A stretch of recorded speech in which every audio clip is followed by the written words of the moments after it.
नमस्कार, जोहार झारखंड देख रहे हैं आप। आपके साथ मैं हूं शिप्रा झा। धनबाद में अवैध खनन में हादसे के बाद प्रशासन की नींद खुली और निरसा में छापेमारी कर 41 टन अवैध कोयला जब्त किया गया है। पुलिस ने 3 अवैध कारोबारियों के खिलाफ मामला दर्ज किया है। पुलिस ने मक्कू सिंह, बबलू सिंह और मजनू बावरी के खिलाफ प्राथमिकी दर्ज की है। तीनों अवैध डिपो का संचालक करते हैं। पुलिस ने जल्द ही तीनों की गिरफ्तारी का भी दावा किया है। आपको बता दें कि निरसा में चाल धंसने से हादसा हुआ था, जिसमें कई मजदूरों की जान चली गई थी।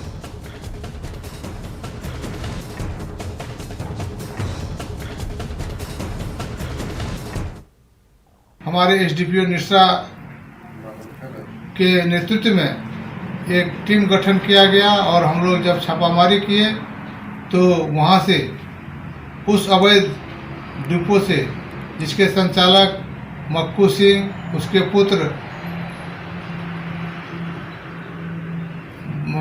पुत्र और एक मजनू बौरी नामक व्यक्ति, वो खास निरसा के थे, उन्हीं के द्वारा किया जा रहा था।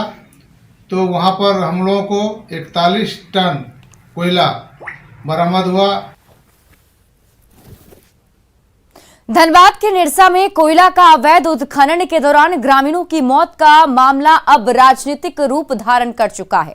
माले महासचिव दीपांकर भट्टाचार्य और पूर्व विधायक अरूप चटर्जी गोपीनाथपुर घटनास्थल पहुंचे। इस दौरान उन्होंने घटनाक्रम की जानकारी ली। दीपांकर भट्टाचार्य ने अवैध उत्खनन में मारे गए ग्रामीणों को मुआवजा देने की मांग करते हुए कहा कि राज्य सरकार इससे भाग नहीं सकती है।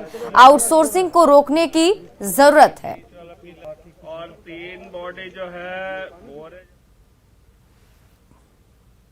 जबरदस्त एक परिघटना के तौर पर इलीगल माइनिंग का पूरा फ्रेमवर्क चल रहा है।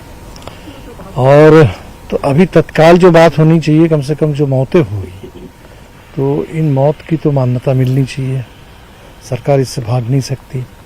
तो हमें लगता है कि सबसे पहले तो ये मानना पड़ेगा कि जो लोग मरे हैं उनके पूरे नाम भी हैं, सब कुछ है, इनको मुआवजा मिलना चाहिए। और अगर इलीगल और उसके साथ साथ असुरक्षित, तो हमें लगता है कि जब सरकार को, ईसीएल को, सबको पता है कि इस तरीके से मामला चल रहा है और एक जबरदस्त भ्रष्टाचार भी इससे जुड़ा हुआ है, लेकिन सबसे पहले तो लोगों के जान की सुरक्षा। चंदा के नाम पर नहीं, आप क्या बोलिएगा? भट्टा वाइज यदि कोई 1 लाख रुपया मंथली लेते हैं तो ये चंदा बोलिए या मंथली बोलिए, जो आपको बोल रहा है। अगर बुरा ना माने तो कुछ प्रेस वाले भी इसमें इन्वॉल्व है, तो ढेर सारे सफ़ेद पोस्ट इन्वॉल्व है, चाहे पुलिस हो, प्रशासन हो, नेता हो, सारे लोगों का मिली भगत से ही चोरी चलती है। कोई एक व्यक्ति इसे संचालन नहीं करता। झारखंड में बीते दिनों रांची के मोरहाबादी मैदान में हुए गैंग वॉर और धनबाद में अवैध कोयला खनन के दौरान हुए हादसे के बाद मचे बवाल समेत प्रदेश भर में बढ़ते संगठित अपराध को लेकर झारखंड के डीजीपी नीरज सिन्हा ने बुधवार को समीक्षा बैठक बुलाई। झारखंड पुलिस मुख्यालय में हुई इस बैठक में सभी रेंज के आईजी के साथ सभी जोनल के डीआईजी और सभी जिलों के एसपी, वीसी के माध्यम से जुड़े। सीआईडी के भी वरीय अधिकारी इस बैठक में मौजूद रहे।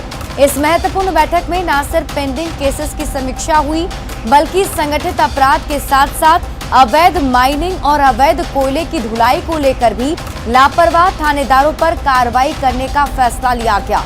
इस समीक्षा बैठक में संगठित अपराध पर विशेष रूप से नकेल कसने को लेकर रणनीति बनाई गई।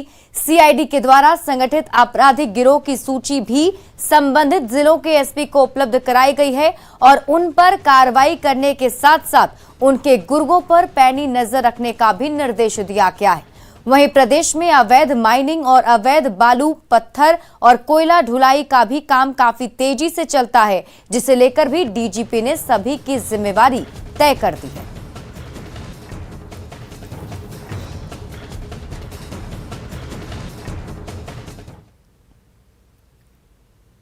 महानिदेशक महोदय ने इस बैठक में विशेष रूप से सभी पुलिस अधीक्षकों को ये सख्त दिशा निर्देश दिया है कि कोयला, पत्थर, बालू या अन्य किसी प्रकार का अवैध धंधा किसी भी जिले में, किसी भी क्षेत्र में नहीं होने दिया जाएगा। और अगर इस संबंध में कोई शिकायत प्राप्त होती है और वो सही पाई जाती है तो जो स्थानीय पदाधिकारी है उनको जिम्मेदार मानते हुए उनके खिलाफ सख्त से सख्त कार्रवाई की जाएगी। ये निर्देश सभी एसपीज को दिया गया है और सभी सीनियर पदाधिकारियों को ये विशेष रूप से निर्देश दिया गया है कि इसका अनुपालन सुनिश्चित करेंगे और सजग रहते हुए किसी भी प्रकार के अवैध कार्यों के खिलाफ सख्त से सख्त कार्रवाई सुनिश्चित करेंगे। झारखंड डीजीपी के फटकार के बाद प्रदेश के पुलिस अधिकारी एक्शन में हैं। आज रांची एसएसपी ने क्राइम कंट्रोल को लेकर बैठक की, जिसमें सभी थाना प्रभारी मौजूद रहे। एसपी ने क्राइम कंट्रोल को लेकर कई दिशा निर्देश दिए। चाहे वो मान लीजिए आप ध्यान करने के बजट होता है तो आप सब लोगों को उसको फोकस करने की आवश्यकता है। जो हम लोग का रेगुलर पैटर्न होता है क्राइम मीटिंग का वो था, और इसमें सारे थाना प्रभारी, सारे senior officer, DSP rank officer, city साहब, ग्रामीण साहब सब लोग उपस्थित थे। अभी जो है जिले की क्या प्राथमिकताएं हैं क्राइम कंट्रोल फ्रंट पे और लॉ ऑर्डर फ्रंट पे, क्योंकि आने वाले त्यौहार भी कुछ है, साथ ही क्राइम इन्वेस्टिगेशन के पॉइंट ऑफ व्यू से, साथ ही जो है मॉडर्न पुलिसिंग के पॉइंट ऑफ व्यू से रांची को क्या क्या जरूरत है, सिटी पुलिसिंग में क्या किया जा सकता है। राज्य के सरकारी और निजी स्कूलों में 4 फरवरी से ऑफलाइन पढ़ाई शुरू होने जा रही है। 22 महीने बाद स्कूल अब 6 घंटे तक चलेंगे। बच्चों की संख्या पर शिफ्ट वाइज भी स्कूल चलाने का फैसला लिया गया है। ऐसे में स्कूलों में साफ सफाई और सैनिटाइजेशन की प्रक्रिया जारी है। राज्य के स्कूल 4 फरवरी से बच्चों के लिए खुल जाएंगे। ऐसे में करीब 22 महीने के बाद स्कूलों का संचालन जो है वो 6 घंटे की अवधि के लिए होगा। ऐसे में स्कूलों में साफ सफाई के साथ साथ सैनिटाइजेशन की प्रक्रिया जो है वो भी जारी है। तस्वीरों के माध्यम से आप देख सकते हैं कि किस तरह से सफाई कर्मी जो है वो यहाँ पे हर एक बेंच को सैनिटाइज कर रहे हैं, पूरे स्कूल के पूरे कॉरिडोर को सैनिटाइज कर रहे हैं। और यही नहीं, जो शिक्षक है स्कूल के वो भी यहाँ पे पूरी नजर बनाए हुए हैं कि किस तरह से सैनिटाइजेशन की प्रक्रिया हो रही है। ऐसे में ये जो तस्वीर थी ये कॉरिडोर के अंदर की तस्वीर थी और ये क्लास के अंदर की तस्वीर है। यहाँ पे भी आप देख सकते हैं कि जो सफाई कर्मी है वो हर एक बेंच को सैनिटाइज कर रहे हैं, ताकि कल से जो बच्चे आएंगे पढ़ने के लिए स्कूल आएंगे उन्हें किसी भी तरह की कोई परेशानियों का सामना ना करना पड़े इन फ्यूचर। हर एक बेंच को बहुत ही अच्छे तरीके से यहाँ पे सैनिटाइज किया जा रहा है। स्कूल के यहाँ पे कुछ शिक्षक भी मौजूद है और यहाँ पे प्रिंसिपल भी मौजूद है। हम उनसे बात करते हैं, जानते हैं कि क्या कुछ गाइडलाइन जो है इस बार स्कूल के बच्चों के लिए यहाँ पे दी गई है। इस बार जो गाइडलाइन आया है, बच्चों का 4 से स्कूल खुलना है। 9 to 12 हमारे यहाँ बच्चे आएंगे और 8 से 2 बजे तक उनका क्लासेस चलेगा। बच्चे अपने पेरेंट्स के कंसेंट से ही आएंगे विद्यालय और ऑनलाइन ऑफलाइन दोनों क्लासेस चलना है। और कितने शिफ्ट में स्कूल चलेंगे? बच्चों की संख्या को देखते हुए हम लोग फिर वो डिसाइड करेंगे कितने शिफ्ट में हम लोग स्कूल को चलाएंगे, है ना। या फिर हम लोग रोस्टर वाइज भी कर सकते हैं, सुविधा उसको हम लोग जिसमें भी हो हम लोग वो करेंगे। ऐसा कुछ भी आया है कि बच्चे जो हैं वो वैक्सीन होगी तभी वो आएंगे, या आप लोगों के लिए कि दोनों डोज अनिवार्य होगा, ऐसा कुछ? हाँ, हमारे टीचर्स और जितने भी स्टाफ हैं वो डबल डोज लिए हुए होंगे और हमारे यहाँ ऐसे सारे स्टाफ डबल डोज लिए हुए हैं। बच्चों के लिए 1 डोज हो चुका है और आज 3 और 4 को हमारे यहाँ फिर से वैक्सीनेशन सेंटर है जिसमें बच्चों को 2nd डोज भी दिया जाएगा। और 15 से 17 साल के जो बच्चे हैं उनको 100% वैक्सीनेशन कराने का पूरा कोशिश रहेगा। जी, तो खैर ये तो बात ही वैक्सीनेशन की। यहाँ पे और भी टीचर्स भी मौजूद हैं, हम उनसे बात करते हैं। काफ़ी लंबे समय से स्कूल बंद था, ऐसे में काफ़ी इंतज़ार होता है कि स्कूल खुल जाए। कल से स्कूल खुल रहा है, कैसा लग रहा है आपको? एक्साइटेड है, बहुत एक्साइटेड है। बहुत दिन से स्कूल बंद था, बच्चे भी मिस कर रहे थे स्कूल को। अब कल से बच्चे आएंगे तो ऑनलाइन में बहुत सारे बच्चे जुड़ नहीं पाते थे, नेटवर्क प्रॉब्लम भी होता था। समय से स्कूल के बच्चे और टीचर्स दोनों को ही स्कूल के खुलने का इंतजार था। हालांकि कल से स्कूल जो है वो खुलने जा रहे हैं। हालांकि बच्चों में संक्रमण ना फैले ऐसे में स्कूलों को सैनिटाइज भी पूरे तरीके से किया जा रहा है। कैमरा पर्सन अमित के साथ कोमल बहल, न्यूज़ 18 रांची। जमशेदपुर साकची चौक पर गैर सरकारी स्कूल एसोसिएशन और अभिभावकों ने मिलकर शिक्षा मंत्री का पुतला फूंका। गैर सरकारी स्कूल एसोसिएशन के प्रदेश महासचिव शिव प्रसाद शर्मा ने कहा कि झारखंड सरकार शिक्षा में दोहरी नीति अपना रही है। 24 जिले में से 17 जिला में कक्षा 1 से सभी स्कूल खोल दिए गए हैं, लेकिन 7 जिलों में केवल 9 की कक्षा से ही स्कूल खोली गई है। झारखंड सरकार शिक्षा पर दोहरी नीति अपना रही है। 7 जिले के बच्चे बीते 2 साल से घरों में कैद हैं और मानसिक रूप से बीमार पड़ रहे हैं। उन्होंने मांग की कि 7 जिलों में भी पहली कक्षा से स्कूल को जल्द से जल्द खोला जाए। हम लोग सरकार की जो शिक्षा पर दोहरी नीति है कि 17 जिलों में पहली कक्षा से स्कूल खोल दिया गया और 7 जिलों में कक्षा 9 से खोला गया, तो उन 7 जिलों के जो छोटे छोटे बच्चे हैं आज 2 साल से कोरोना काल में घर में रह करके वो एक रूप से मानसिक रूप से बीमार हो रहे हैं। उनका व्यवहार चिड़चिड़ापन हो रहा है। क्या सरकार को इन 7 जिलों से क्या भेदभाव था? गोड्डा के ठाकुर गंगटी प्रखंड के माल मंडरो पंचायत के पंचायत सचिव पर लोगों से आवास योजना के नाम पर घूस लेने का आरोप लगा है। ग्रामीणों ने आरोप लगाया कि पंचायत सचिव ने उन्हें आवास योजना के तहत सरकारी सहायता दिलाने का लालच दिया और 10,000 रुपए रिश्वत ले ली। बाद में सरकारी सहायता नहीं मिलने पर ग्रामीणों ने उनसे पैसा वापस मांगा, लेकिन पंचायत सचिव ने पैसा वापस नहीं किया, जिसके बाद ग्रामीणों ने इसकी शिकायत प्रखंड के वरीय अधिकारियों से कर दी। वरीय अधिकारी गांव वाले के आरोपों की जांच कर रहे हैं।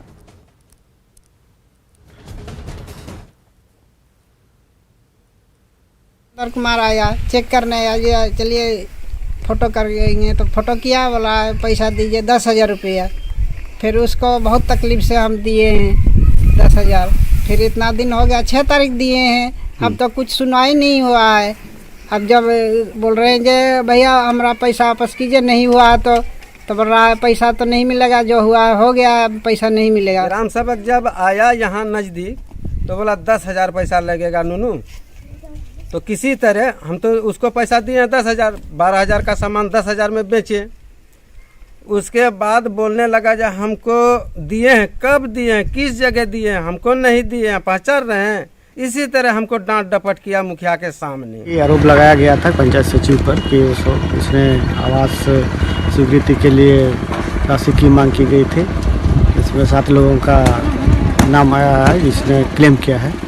इसी के सिलसिले में हम लोग जांच प्रक्रिया प्रारंभ किए हैं। हो सकता है आने वाला समय में हम लोग इसका पूछताछ। तो अभी ये एग्जैक्टली हम नहीं बता पाएंगे कि मतलब कितना पॉजिटिव और कितना नेगेटिव इसमें है, और गहराई में जांच करेंगे, उसके बाद ही बता पाएंगे। ग्रामीण क्षेत्रों में लोगों को मुफ्त इलाज के लिए बनी लाइफलाइन एक्सप्रेस गोड्डा पहुंच चुकी है। लाइफलाइन एक्सप्रेस पोड़ैया हाट रेलवे स्टेशन पर खड़ी है। इस ट्रेन के यहां पहुंचने का मुख्य मकसद गांव के गरीब और असहाय मरीजों का मुफ्त में इलाज करना है। लाइफलाइन एक्सप्रेस में कुल 6 बोगियां हैं, जिसके अंदर इलाज से संबंधित मशीनें रखी गई हैं। जिले में 8 फरवरी से 28 फरवरी तक गरीब मरीजों का इस ट्रेन के माध्यम से निःशुल्क इलाज किया जाएगा। रेलवे स्टेशन पर खड़ी ट्रेन का जायजा लिया हमारे संवाददाता गौरव झा ने। ये वो ट्रेन है जिसे जीवन रेखा एक्सप्रेस के नाम से जाना जाता है, यानी कि लाइफ लाइन ट्रेन। ये आम ट्रेन नहीं है, ये लोगों को चलने वाली ट्रेन नहीं है। ये वो ट्रेन है जो लोगों को स्वास्थ्य सुविधा मुहैया कराई जाती है। दुनिया का कहे या भारत का कहे, ये एकमात्र और एक पहला ट्रेन है जो लोगों को स्वास्थ्य सुविधा मुहैया कराई जाती है। और ये ट्रेन गोड्डा पहुंच चुकी है। गोड्डा के पोड़ैया हाट स्टेशन पर यह ट्रेन लगी हुई है। हम आपको बता दें कि गोड्डा के पोड़ैया हाट स्टेशन पर इसे लाने का मकसद ये है कि ग्रामीण क्षेत्र के जो लोग हैं उन्हें स्वास्थ्य सुविधा आसानी से उपलब्ध हो पाए, इसके लिए यहाँ स्वास्थ्य सुविधा उपलब्ध कराई जाएगी। बता दें कि तिथि जो मुकर्रर की गई है वो 8 तारीख यानी कि फरवरी 8 से लेकर फरवरी 28 तक ये ट्रेन यहाँ रुकेगी और यहाँ लोगों का इलाज होगा। लोगों के मन में सवाल होंगे कि आखिर ट्रेन पर इलाज कैसे होगा। तो जो लोग यहाँ आने वाले हैं, जो डॉक्टर यहाँ आने वाले हैं, वो बाहर से डॉक्टर आने वाले हैं। हम आपको बता दें कि आदित्य बिरला के साथ रेलवे के संयुक्त प्रयास से ये ट्रेन चल रही है और आपके चेहरे की यानी गर्दन के ऊपर का जो भाग है उसका इलाज जो है वो यहाँ किया जाएगा। चाहे आपका आंख हो, नाक हो, कान हो, दांत हो, गाल हो, किसी भी तरीके की परेशानी हो उसका इलाज यहाँ पर किया जाएगा। 3 फेजेस में इलाज होंगे। पहले फेज में आपका रजिस्ट्रेशन कराया जाएगा, आपका जांच कराया जाएगा। जांच के बाद अगर उसका ऑपरेशन की स्थिति आती है तो इसमें लाकर यहाँ पर ऑपरेशन कराया जाएगा और सब कुछ फ्री ऑफ कॉस्ट किया जाएगा। ऑपरेशन के बाद फिर उन्हें सर्विलांस में रखा जाएगा, यानी कि देखरेख में रखा जाएगा। जो डॉक्टर्स आएंगे उनके देखरेख में उसे रखा जाएगा और 3 दिन के देखरेख के बाद ही आपको यहाँ से विदा किया जाएगा। लोगों के मन में कई तरह के सवाल हैं कि आखिर इसका लाभ कैसे उठाएं। तो हम आपको बता दें कि जिला प्रशासन लगातार क्षेत्र में जाकर लोगों का रजिस्ट्रेशन कर रही है। अगर आपको भी परेशानी है तो लोगों के जिला प्रशासन के पास जाकर आप उसका रजिस्ट्रेशन करा सकते हैं। और जो दूर इलाके के क्षेत्र है, जैसे कि ये पोड़ैया हाट में ये ट्रेन लगी है और लोग दूर से आएंगे, मेहरबा से आएंगे, बसंतराय से आएंगे, तो 50 से 60 किलोमीटर का जो यात्रा आपको तय करना होगा वो भी आपको मुफ्त में कराया जाएगा, क्योंकि जिला प्रशासन की ओर से हर प्रखंड में बस भेजकर ये सुविधा लोगों को दिलाई जाएगी कि आप यहाँ आए और फ्री में, मुफ्त में अपना इलाज कराएं। गौरव झा, न्यूज़ 18, गोड्डा। पूर्वी सिंहभूम जिला के मुसाबनी प्रखंड के सारूदा गांव के लोग आज भी गड्ढे का पानी पीने को मजबूर हैं। राज्य की स्थापना के 21 साल के बाद भी इस गांव में ना तो चापाकल है, ना ही पानी की सप्लाई के लिए जल मीनार, जिसके कारण गांव के लोगों को गड्ढे का गंदा पानी पीकर अपनी प्यास बुझानी पड़ती है। आज तक गांव में लोगों को पीने का शुद्ध पानी नहीं मिला। राज्य सरकार के दावों पर सवालिया निशान खड़ा कर रहा है। इस गांव में रहने वाले लोग पीने के पानी के साथ साथ अन्य सरकारी सुविधाओं से भी वंचित हैं। पानी पी रहे हैं हम लोग, कुआं भी नहीं है, चापाकल भी नहीं है, और गांव में ऐसा विधवा पेंशन भी नहीं मिल रहा है और इंद्रावास भी नहीं मिला। विधवा आदमी को क्या करेगा। विक्रमपुर इलाका है, लेकिन अभी तक कोई विकास नहीं हुआ है। यहाँ पे पानी का भी पूरा परिस्थिति है और इधर लाइट का भी पूरा परिस्थिति है और रोड का भी इधर का बहुत परिस्थिति है। पानी के लिए अभी तक यहाँ ना चापाकल है, ना कुआं है, कुछ भी नहीं है। अभी तक हम नाला से पानी लेके, पानी पी के अभी चल रहा है हम लोग का काम। नहीं है, चापाकल भी नहीं है, कुआं भी नहीं है, गड्ढा का पानी पीते हैं, डुबा का पानी पीते हैं, गंदा पानी है, पानी का कोई सुविधा ही नहीं है, रोड भी नहीं है। सर देखिए ना रोड कैसे रोड है, ये रोड से आना जाना करते हैं हम लोग। तो मतलब क्या खेती बाड़ी करते हैं, साग सब्जी बेचते हैं, तो रात हो जाते हैं, तो मतलब साइकिल में आना जाना करते हैं तो अंधेरा हो जाता है।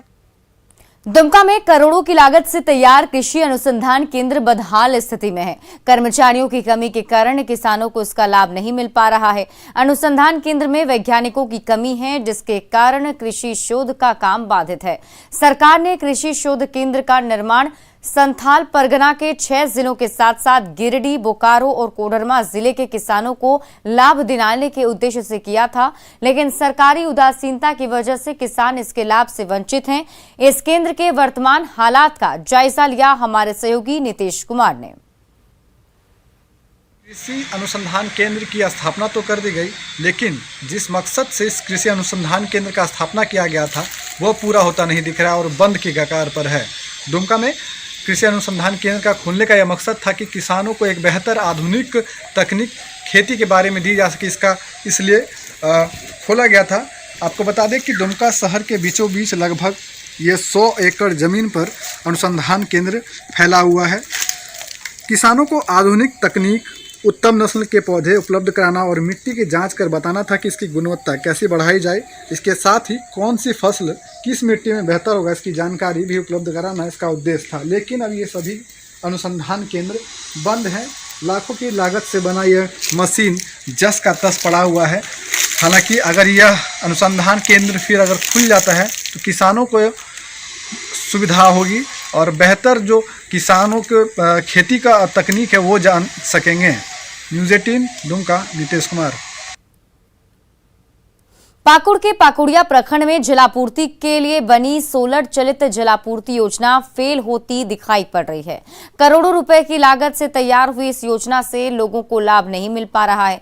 पाकुड़िया के साथ साथ आदिवासी बहुल फुल झिंझरी, गनपुरा, तलवा, दोमनगाड़ी इलाकों में जलापूर्ति योजना से लोगों को फायदा नहीं मिल पा रहा है। इन पंचायतों में देखरेख के अभाव में योजना बंद है, जिसके कारण लोगों को पीने के पानी के लिए कई तरह की कठिनाइयों का सामना करना पड़ता है।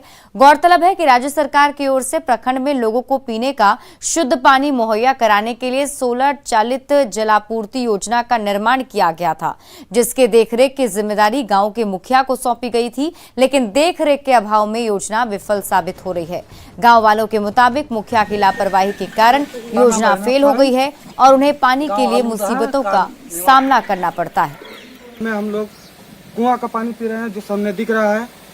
बहुत दिक्कत हो रहा है। 2-3 बार चेक करने आया यहाँ पर, लोग बोल रहा है कि स्टाफ सब बोल रहा है कि ठीक होगा, अभी तक ठीक नहीं हुआ है। तो जल्दी से जल्दी ठीक करना चाहिए, नहीं तो हम लोग को बहुत दिक्कत हो रहा है। यहाँ चापाकल भी एक भी नहीं है। ये चापाकल जो है महीनों से खराब है। लगभग यहाँ से 200 से 250 घर का जो है जल का आपूर्ति ये करता है, तो इसको यथाशीघ्र इसका निर्माण कराना चाहिए। गढ़वा के अति नक्सल क्षेत्र के हेसातू गांव के आदिम जनजाति परिवारों को योजना का लाभ नहीं मिल पा रहा है। आदिम जनजाति परिवार के पास रोजगार का कोई साधन नहीं है। उन्हें ग्रीन कार्ड के माध्यम से अनाज दिया जा रहा है, जो मध्यम वर्ग के परिवार को दिया जाता है। अंत्योदय योजना के तहत सरकार को सीधे उनके घरों तक अनाज का पैकेट भिजवाना है, लेकिन आज तक इन परिवारों को उसका लाभ नहीं मिला है। नहीं मिलता है। ससुर को मिल रहा था, बंद हो गया। क्यों बंद हो गया? दूध रईस से पता नहीं डीलर सब खाता है कि कौन खाता है, पता नहीं, जिधर आने नहीं देते हैं। राशन कार्ड है कि नहीं? है तो मिलता है कि नहीं उसमें? नहीं मिलता है। क्या बोलता है लोग? बोलता है कि मर गया इसलिए काट दिए। नहीं मिला है। कितना मिला होगा? 5 किलो। 5 किलो मिलता है ना? हाँ। आदिम जनजाति वाला नहीं मिलता है? नहीं मिला। क्या बोलता है? क्या पता क्या बोलता है? नहीं मिलल है। हाँ, तो 5 किलो मिला तो राशन है, मिलते न थे तो नहीं मिल रहा है। डीलर क्या बोलता है? 35 किलो होता है तो मुझे बोलते डीलर तू है नहीं है। तो डीलर क्या बोलते हैं? नामे कट गेल नहीं बोलल है हमन। 2020 में नवंबर में रिकॉर्ड चेक करने के बाद में NIC से रांची से ही कुछ लोग का कट गया। ये इधर से नहीं फॉल्ट है। और जैसे ही संज्ञान में आया 5वां महीना 2021 में सभी करवा जाति लोग का आधार खाता कलेक्ट करने के बाद उसका कार्ड बनवाने के लिए आगे भेजा गया। सुरेश मेहता थे, डेथ कर गए। वो बेचारे बहुत मेहनत करके से मेहनत करके आगे इसका ग्रीन कार्ड में इसको बनाएगा। और फिलहाल इस बुलेटिन में अभी के लिए बस इतना ही, लेकिन न्यूज़ 18 बिहार झारखंड पर खबरों का सिलसिला लगातार जारी है।